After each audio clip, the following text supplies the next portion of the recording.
Hey guys, David Risley here with davidrisley.com, and today over on davidrisley.com I posted a post about how to get the best quality video for internet streaming, which is what you're watching this on right now. And so what I thought I would do would be for today's video is to actually talk about the equipment that I use to record videos now on davidrisley.com. Now, the reason these videos are called flip tips, by the way, is because for the longest time I used this, which is a flip video. It's actually a flip minnow HD. You can probably see it there. It's a HD, and it's a really cool little camera. Now, it's good for portability. Obviously, it's really small. However, the quality is questionable. It does do HD quality. However, if you really want your videos to look professional, you're going to have a difficult time with these, only because it's got no stabilization. So if you're walking around doing stuff, it's going to look real shaky.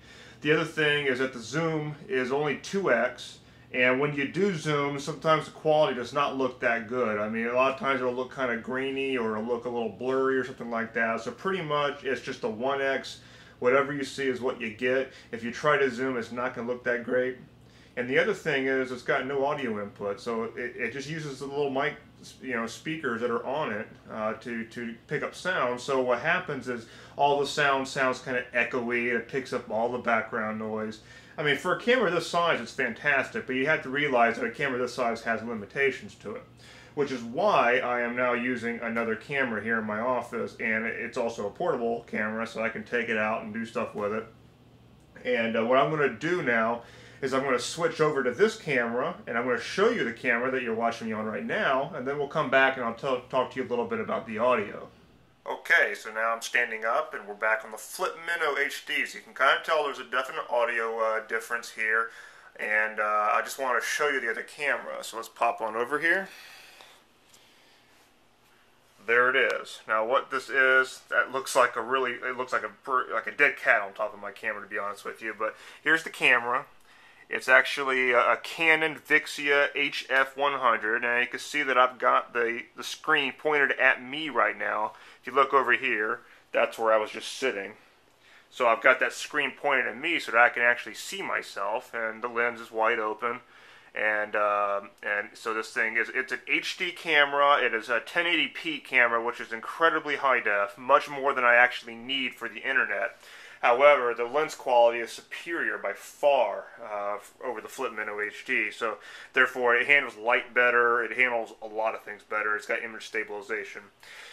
Now, this thing on the top is actually called a shotgun microphone. Now, it's got this dead cat looking thing on it, but what this is just basically a wind filter. If I were to take that off, you'd see that that's what the actual microphone looks like.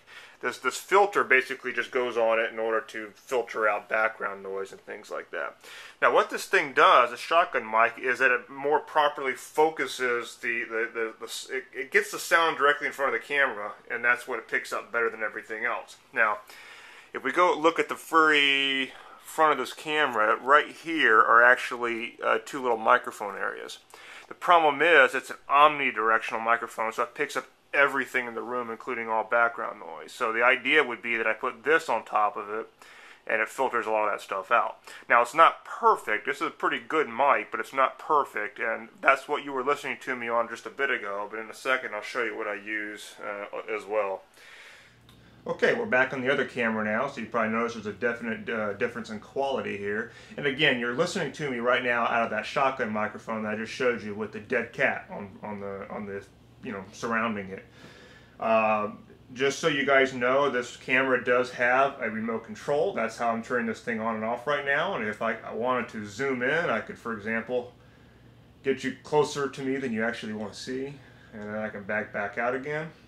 But the other thing I wanted to show you here was this thing. It is called a lavalier microphone. This one's made by Audio-Technica, and now this is my second one. I have one down here on the floor right now that I'm not actually using right now. But basically what this is a lapel microphone. So what you'll see sometimes with me when I record videos now is you'll see me wearing a microphone on my shirt. And so the mic is right here. It picks up my voice very clearly, and it actually has a wire that goes across and plugs into the back of this camera.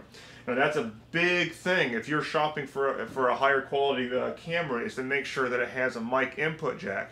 A lot of them don't, but you need to make definite sure that it does have it, because what the problem is otherwise is that the audio is going to sound really dispersed and not that good. So definitely get this. I got this thing on Amazon.com. It was only about 16 bucks or 17 bucks. They're not expensive. The reason why this one is cheap is because it's wired.